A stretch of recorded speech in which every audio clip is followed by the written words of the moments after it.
Welcome to the How to Be Awesome at Your Job podcast, the show where brilliant professionals share how to sharpen the universal skills required to flourish at work. Enjoy more career fun, wins, meaning, and money with your host, Pete Makaitis.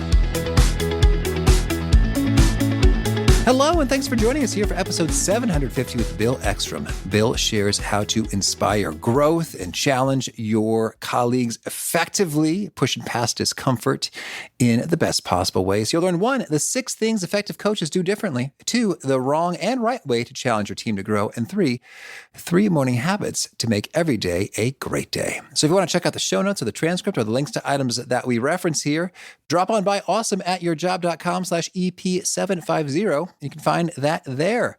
Now, here's Bill's story. Bill Eckstrom is the CEO and founder of Ecsell Institute. Bill's robust professional career path has encompassed sales, sales leadership, executive leadership with both private and publicly traded companies. He's a founder of startups and even an athletic coach. In 2008, he established Ecsell Institute to fill a void he witnessed and personally experienced in the coaching and leadership profession within businesses. Since then, Ecsell's research and improvement programming has been utilized in the athletic and academic worlds, spawning his new startups Ecsell Sports and Ecsell Education in 2019.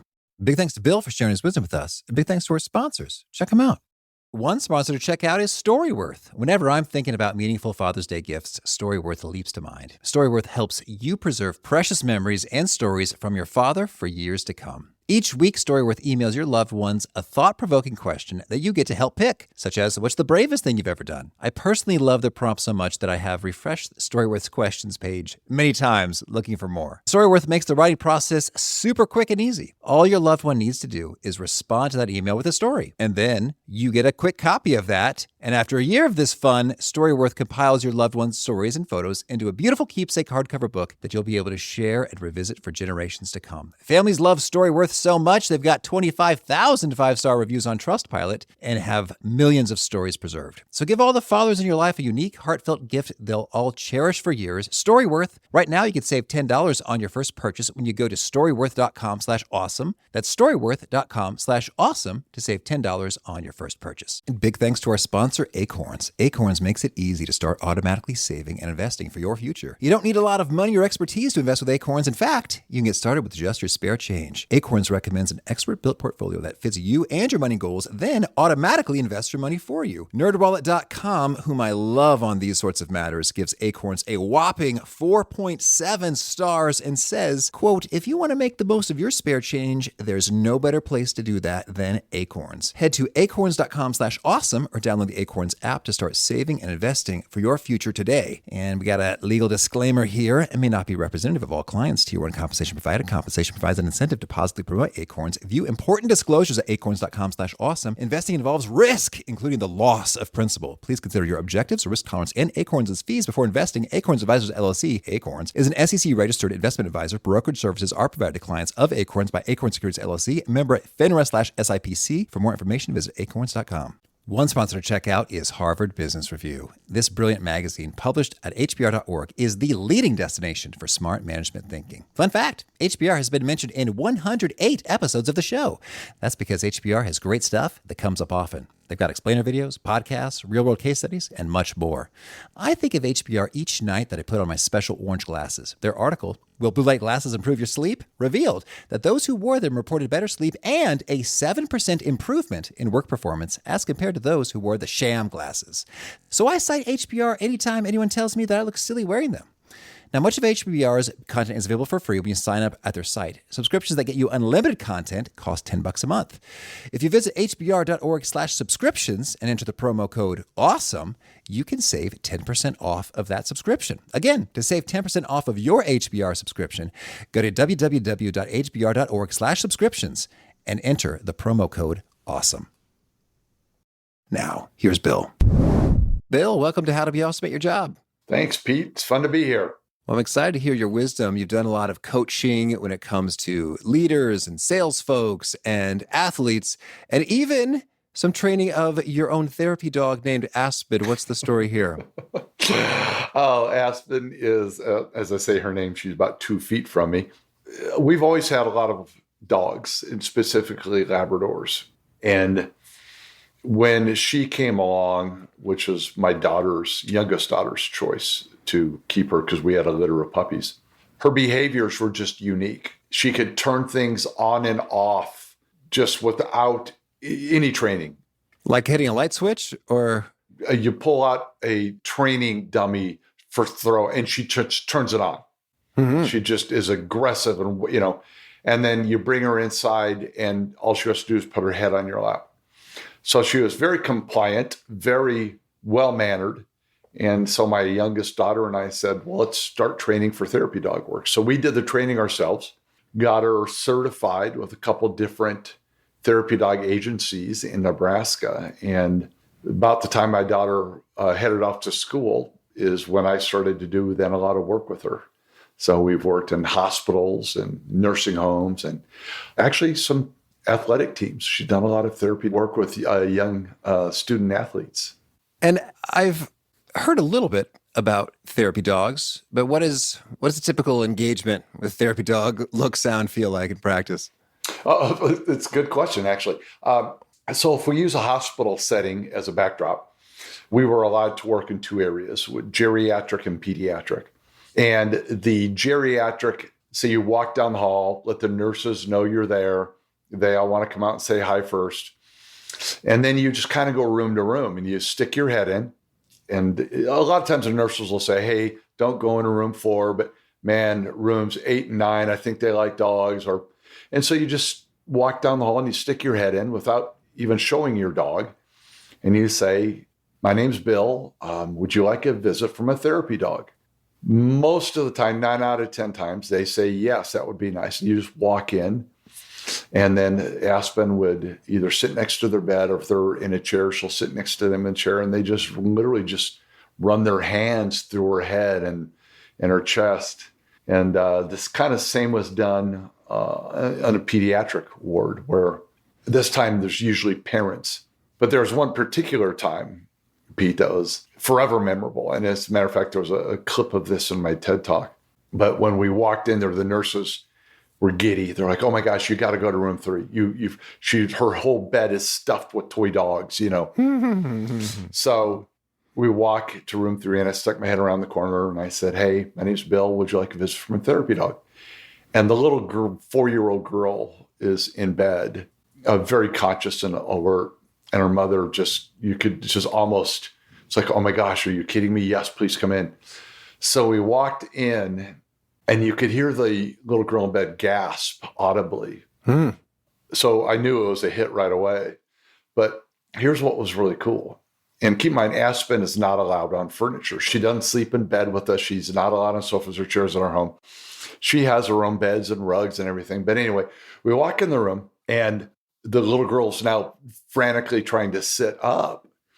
And I reached up and I put my hand on her bed, kind of to say, hey, I'll get Aspen in a position to. And the second I touched her bed with my hand, Aspen jumped on her bed, laid down next to her in bed.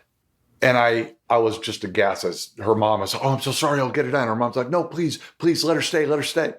And that's where the photograph that was in my TED Talk came from. So Aspen and the little girl forever bonded. Beautiful. Cool. Well, I don't have a great segue, but I'm not sure there is one for maybe that. You do when it comes to coaching and performance, the metaphorical therapy dog. Well, I think the segue I use at the TED Talk is if I didn't make Aspen's life uncomfortable at times, she wouldn't have grown into that, because her preference would be to sit around and lay around, play fetch all day, not learn new things, not to learn how to not pick up a pill if it falls on the floor, how to not get alarmed when somebody drops a bedpan behind you. So it's that discomfort, and it's the same discomfort that coaches and leaders have to create in business to create growth with people and teams. How's that for a segue? Well, it's well done. Thank you, Bill. Well, I want to hear all about your book, The Coaching Effect, what great leaders do to increase sales, enhance performance, and sustain growth. But maybe before we get into the particulars of the book, can you maybe, just reflecting back on your own career, share what's one of the most kind of noteworthy, counterintuitive, surprising discoveries you've made when it comes to people and performance over your long career of coaching folks? Two things, and they kind of blend into each other. One is getting an event. And again, I mentioned this in our book, and I'm very open with it in my TED Talk, which is getting fired. Mm-hmm. That happened in 2008. What goes then alongside of that is the vulnerability that comes with telling people you got fired. That's how I started my TED Talk, is with that story. But the only reason I started my talk with that story is because some people, very close colleagues at work, talked me into that. That's not a fun story to relive. It's humiliating, but yet I did it. And the impact of having the vulnerability to share a story like that has been profound. Cool. Yeah. And so you think there's a takeaway for folks in terms of their own vulnerability and sharing with others and the impact that has? Yeah, clearly there is. And it just makes you a better leader. You become human. So the idea of doing a TED Talk or writing a book, for whatever reason, and I understand it, and please don't take this the wrong way, Pete, but people might put you a little higher than on a pedestal than what we see ourselves. Oh, sure. And what helped get there is that vulnerability. It is the idea that, hey, when you start off, just the idea of being able to do a TED Talk is great. But when you start off a TED Talk saying, hey, I was on a roll, baby. I had things going in my favor. And then I get called into a conference room by the president of a company. And next thing I know, I'm jobless. I got one kid starting college. I got two more at home ready, not far off. I don't have a job. And then all of a sudden, everybody's like, oh my gosh, I've been there. I can empathize with that guy. It just makes us more effective as coaches and leaders when they look at your life and say, his life wasn't perfect either. Totally. Yeah. Well, then tell us, when it comes to the book itself, The Coaching Effect, what's sort of the main idea here? The main idea is that leaders need to behave more like an athletic coach to truly maximize their ability to help teams grow and become, or really hit peak performance. And the little subplot to that is that as a coach, all the things that we used to think were perhaps soft skills, like my ability to create connections based on trust, my ability to create psychologically safe environments, that items like that are no longer a soft skill because we can measure them and correlate your ability to create trust-based. How about this? Your ability to create strong relationships has a straight and direct tie to growth and performance. Mm-hmm. So we talk through in the book what the most effective leaders, or what I would refer to as coaches, what do they do? What are their activities? And how do they do them well? So it's kind of like a quantity of their coaching and the quality of their coaching. And so we have quantified all that and we put it in within the chapters of the book. Cool. Okay. Well, tell us, how do you recommend we get better at creating relationships and making them great? Well, we don't have enough time to go through all of them, but if we use this one, and you picked a good example, Pete, because it's kind of in the world of sport, of the 6 things we measure, relationships, specifically how coaches connect with student athletes, and we see the same in the business too, how a manager connects with their employees, is not good. Of all of the 6 themes we measure, it's the second lowest. How they do it well, it's going to be so commonsensical to some people, but yet it may not be to others. And even the people for whom it's common sense, they have to question whether or not they're doing it. Mm-hmm. So, for example, we know that the highest performing coaches, they do consistent one-on-one meetings. They have career discussions with people on their team. They hold regular team meetings. They provide consistent written feedback, not just oral feedback, but written feedback. So in terms of activities, those are the things that they're doing. And while I'm sure nobody who's listening to this podcast, Pete, is going, hey, Jill, Bill, let me take notes on that because, man, I've never heard of those things before. That obviously is not the case. And most people will do one-on-one meetings with people on their team, but how often, and how long, and what are they talking about in those one-on-one meetings? Because to do them well, now we're back to quality, right? To do them well, you and I, Pete, when you're my coach, my boss, my mentor, whatever you want to call me, my manager, if we have a one-on-one meeting and you don't start off just asking me about me, you might come into the meeting, which is what people complain the most about, and say, hey, we got a lot to do. Yeah, glad we're sitting down here today. All right, give me some metrics on your goal today. Now all of a sudden, you just care about the numbers. Yeah. You don't care about me as a person. I want you to ask me about my new puppy. I want you to ask me about what I did over the weekend. I want you to ask me about my kid's soccer game. And if you're not doing that, I don't perceive that we have a connection. I don't trust you because you're not asking me about me. All you're asking is about the business, which benefits you. And maybe to some degree might not even benefit me. So that's an example of how we connect with people in the workplace, or whether it's on an athletic field. Uh-huh. I like that clear distinction there. Could you maybe walk us through the 6 things you measure and share, a real clear contrast in terms of, hey, this is common practice, which isn't so great, and here's a best practice? Oh, wow. Let me see here. So in connection, I gave you an example. The other component of relationship, one being connection, the other being psychological safety, which is really a hot topic in the workplace today. And one of the most simplistic methods for creating psychological safety as a leader, as a coach, is to ask questions. We think our ability as a leader or as a coach correlates to my ability to come up with a great idea, a great suggestion, or an answer to a great question. When the reality is, my value is based on not just my ability to ask questions of the people around me, but also to get them to ask questions. Mm-hmm. So that's one. Structure is another theme that we measure. And have you set up the processes and the disciplines to create a predictable outcome? Or are there no expectations? Do I not understand what my goals are? Is there a method to set goals and to track goals?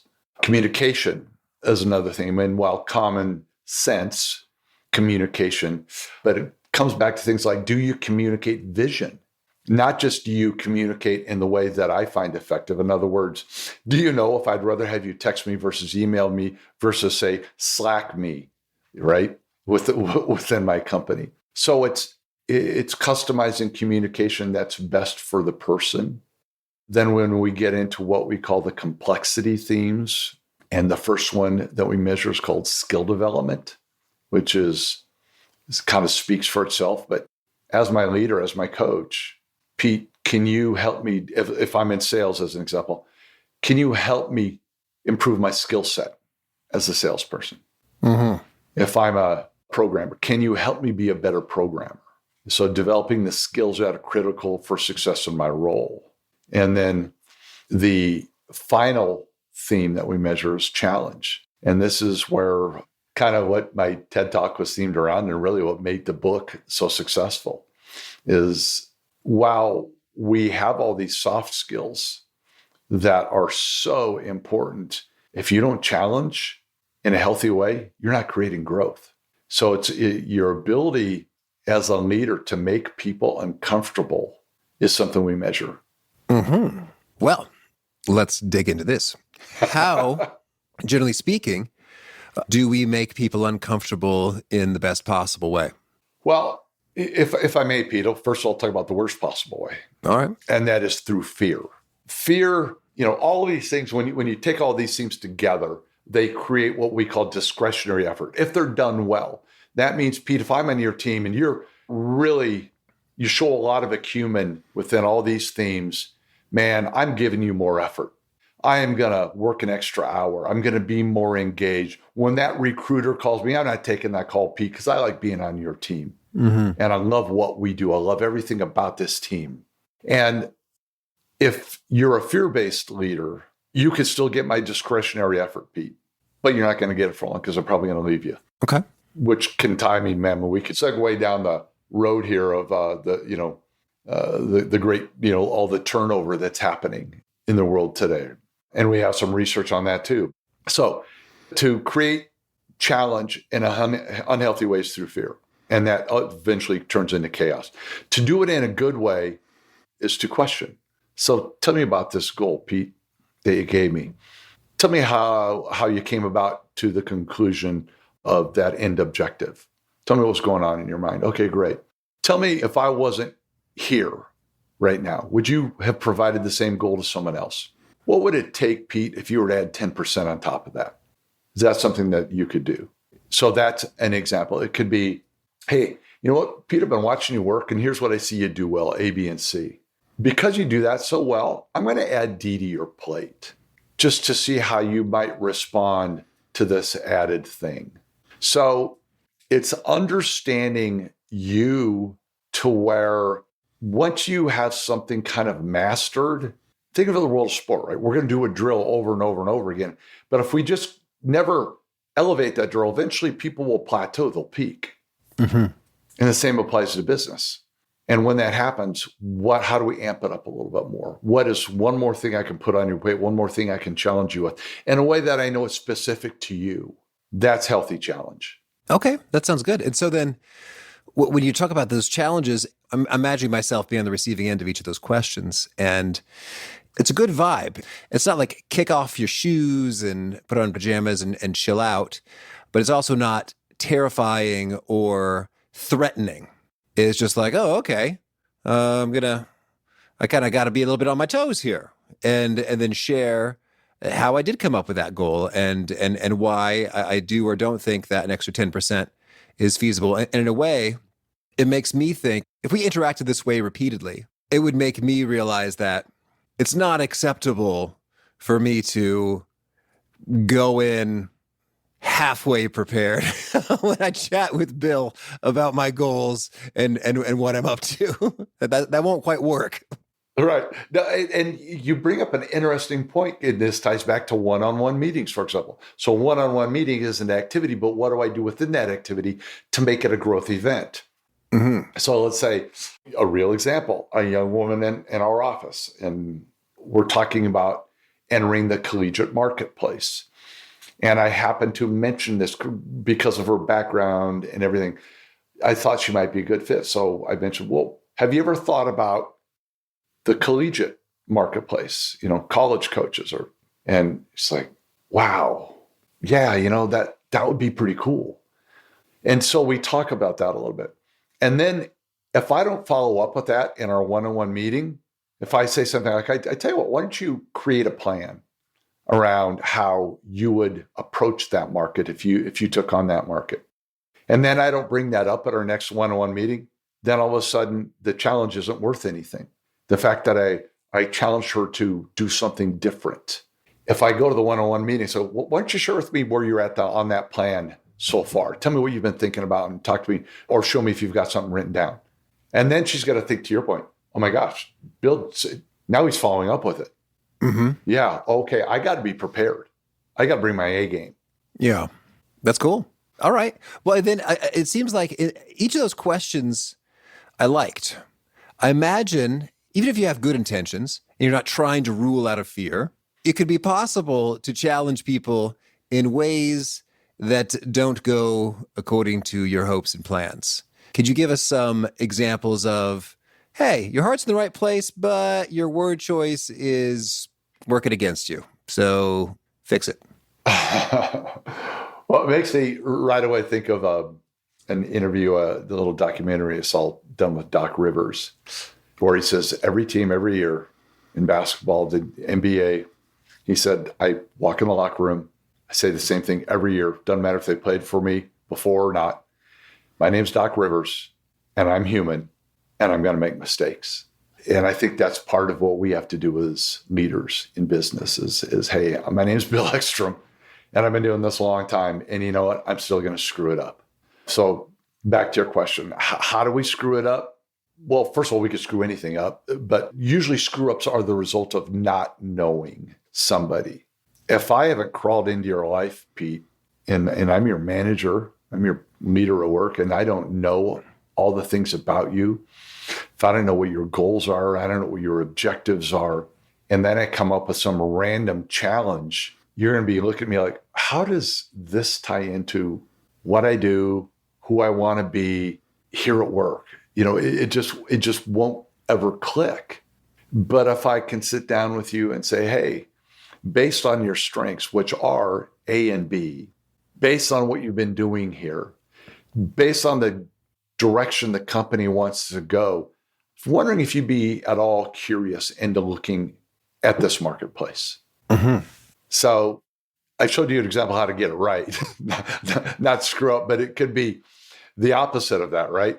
I don't mention your strengths. I don't talk about direction. And all of a sudden I bring up, hey, what would you think about checking out this marketplace? You'd be going, okay, well, why? Why would I? I'm going to take time away from what I do, put me on this task. It's going to take hours and time away from my successes here because it does. You see, I haven't tied it together for you. Mm-hmm. So that's how we do it ineffectively. Yeah. Well, thank you. You've got another concept which is intriguing in terms of the growth rings. Can you expand upon this? So the 6 themes I mentioned, those are what we call sub-themes, and they roll up into larger themes. So there are 3 primary themes that have to do with the way one leads or coaches that lead to growth or no growth. And the themes are my ability to develop relationships, my ability to create order, which are systems and processes and tools, and my ability to create an environment, a complex environment, which is an environment of challenge. So the growth rings depict living environments that either promote or hinder growth. And there's 4 environments total. 2 of them I haven't talked about. One's chaos and one's stagnation, but we don't need to spend time on those because those aren't good places. Just by the words themselves, you don't want to be there because one creates negative growth. The other can create negative growth or no growth. So that leaves us with an ordered environment and a complex environment. And a complex environment is the only environment where growth occurs because that means I'm being challenged. That means inputs have changed. That means I'm going to be uncomfortable. And growth only occurs in a state of discomfort. Tying that back to the themes, challenge and skill development are themes that are part of complex environments. Now, I know this is getting pretty heady stuff, but in an order, those themes are structure and communication, providing me predictable outcomes, and that creates comfort. It's the opposite of discomfort, right? Predictability correlates to comfort. Unpredictability correlates to discomfort. Challenge then, Pete, is that people don't want to be in discomfort. That's who we are as humans. But unfortunately, it's the only environment where growth occurs. So it's quite a quandary that, Bill, you're saying, I as a leader help to get people in a state of discomfort to grow, but that's not a place they want to be. Yes, that is correct. So we better be really good at it. Relationship comes into play because that allows me to know what makes you comfortable and uncomfortable. What gives you, when is it a good time for you to be in a state of order or comfort? And when do I know you and what do I know about you to know when it's a good time to push you into a state of discomfort? Yeah, and that's good. And so we've covered a number of pointers. Any other sort of top do's and don'ts in that zone? Make your mood predictable if you're in a leadership role. Don't ever make your people guess what kind of mood you're in when you come into work. You don't want your team, when you walk into the office or wherever, maybe kind of a murmur. Oh my gosh, what kind of mood's Pete in today? Oh gee, I hope he's in a good mood. Eliminate that. Just by being in a good mood always, or how do I eliminate that? Well, yeah, being consistent. I know when Bill comes to work, I know what to expect from Bill. He's in a consistent mood all the time. He's never down. He's never pissed off when he walks in. He comes in the office. He's always in a positive mode. That's predictability. That makes me comfortable. Well, Bill, tell us, how does one be always in a positive mood? That seems nice. It wasn't always this way, Pete. I work hard. I'm very intentional about trying to be in a positive mood. And I was just having a conversation about this morning with a gentleman. I follow 3 things very habitually every morning. I have a very strong order that leads to a very predictable outcome. The first thing I do every single morning is journal. And that clears the mind, it clears the brain, it clears space. I get any challenging things that are mushy in my head, I put it down on my computer. I just a Word document. I just shut my eyes and I just begin to what my coach would call brain download is what I do. So every Monday through Friday, I do that. I follow that up with gratitudes. So I open a new document, and that is right now 165 pages long. Oh, beautiful. And every day I write a minimum of 3 things I am grateful for or that make me smile. One of those 2 things. They have to fit in one of those 2 boxes. Okay. And it could be just totally random, like LaCroix, or like that happened to you in the last 24 hours. Right. Exactly. Here's an example. The taste of my first sip of coffee in the morning. Thankful for that. Grateful for that. When I walked out this morning, the moon in the clouds. Ooh, for how the moon looks in the early morning with partial cloud cover. The smell of a pine tree. Boom, done. Mm-hmm. Now, but here's what's under. So that's part of the equation. So I list 3 gratitudes or things I'm grateful for or that make me smile every day. Then I go back, say 100 pages ago, and I just randomly scroll up the Word document and I open a page that say could have been 18 months ago. And I read what I wrote then. And here's what happens. Inevitably, I'll come across a gratitude or something that made me smile that hits me again. Hatching of baby finches is one of the things I wrote 18 months ago that I happened to look at this morning. And I had a memory of they had this little nest outside of our kitchen window, these little finches, and then they had eggs. And then the eggs at the hatchery had these baby finches for like 30 days one summer. Mm-hmm. And just thinking back to that made me smile. Now, all of a sudden, I've done my brain download. I've listed 3 gratitudes. I go back and look at the other things I've been thankful for in the past. And man, I'm in a good mood. I mean, I am ready to get to work. So then work begins. I get about an hour and a half, 2 hours working, and then I go straight to meditation. And this is all before I've seen a single person. So those 3 things combined, the journaling, the gratitudes, and the meditation, I can't say never, but I can tell you with 90% accuracy, I start every day on the same level. Mm-hmm. That's handy. All right. So not only do your folks have some predictability, but you're feeling good. So that's awesome. Beautiful. And we had Hal Elrod on talking about some of these habits. And here you are, living them out, and it's rocking for you. That's cool. Yeah, it's been life-changing. Cool. Well, then, I guess I'm curious, any final thoughts in terms of when it comes to coaching, growth, leadership, making sure folks are continuing to go up and up and up before we shift gears and hear about some of your favorite things? Don't ever dismiss the power of connecting with people as in your leadership role. I know that may sound cliche and easy, but we tell people that all the time, and you'd be surprised. Even people that think they've got great connections with the people on their team, assume you don't. Go crawl into the lives of the people on your team. All right, thank you. Now could you share a favorite quote, something you find inspiring? One I shared in my TED Talk, and it continually, I can't ever get rid of it. And it's not my quote. It is Dr. Serene Jones is who wrote this. And my oldest daughter brought this to my attention. And it ties right into the growth rings concept you mentioned. It is the constant facade of order hides the wilderness that is craving to seep out and teach us that life wasn't created to be what we think it is. Beyond words, we must experience the wilderness to be taught what cannot be otherwise known. So I have that memorized. And the other quote that is so part of my life today is from Dr. Viktor Frankl. Are you familiar with him? Oh, yeah. So the Austrian psychiatrist that survived 2 years in a concentration camp. Anyway, favorite quote from him is, between stimulus and response, there is a space. And in that space is our power to choose our response. And in our response lies our growth and our freedom. Those hang with me every day. And a favorite study or experiment or bit of research? What we're doing now on the Great Resignation. Really interesting work, too long to get into. We don't have enough time, but yeah, some really fascinating work on the Great Resignation right now, and a leader's role in that. Mm-hmm. Well, can you give me one startling insight? Yeah, those powerful insights I shared in terms of what great leaders are doing to create high-performing teams, they're doing a lot less of them post-pandemic. The one-on-one meetings, which great leaders, the number of them holding, the frequency has dropped by like 20%. The career development discussions have dropped. Team meetings have dropped. So all the things that created these high-performing teams, they're doing much less of them. And they wonder why people leave. Huh.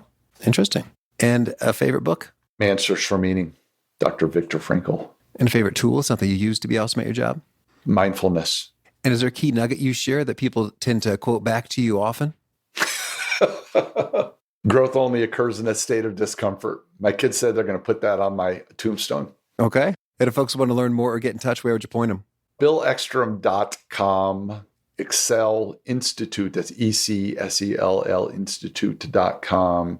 Our book is The Coaching Effect, and that's the only promotional thing I'll do is go get that, Barnes & Noble, Amazon, all the great bookstores. And the TED Talk is just, I get nothing from that. Of course, TED owns it, but it went viral, and it's a fun talk. It's called Why Comfort Will Ruin Your Life. And do you have a final challenge or call to action for folks looking to be awesome at their jobs? If you want a better performing team, start by looking in the mirror, because how your teams perform, if you're in a leadership role, how your teams perform are simply a reflection of you. So if you want a higher performing team, it all starts with you. All right. Bill, thank you. This has been a treat. I wish you much joy and keep up the happy mood.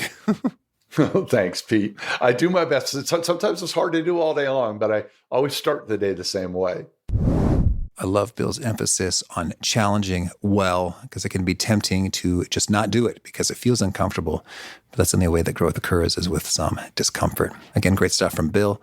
The show notes, the transcript, the links to items we've referenced are at awesomeatyourjob.com/EP750. Hope to catch you next time, and peace. Thanks for listening. To get the most out of the show, we recommend 2 key things. First, check out the extra resources at awesomeatyourjob.com. You can find this episode's transcript and links, as well as the perfect episode for your situation.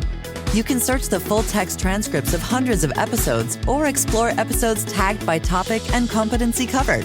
Second, subscribe to the podcast and get future episodes automatically. You can subscribe by telling Siri and several other smartphones and speakers, subscribe to the How to Be Awesome at Your Job podcast, or by tapping subscribe in your podcast player of choice. If you'd like some extra help figuring out podcasts and how subscriptions work, visit awesomeatyourjob.com/subscribe for guidance. Hope to catch you on the next episode of How to Be Awesome at Your Job.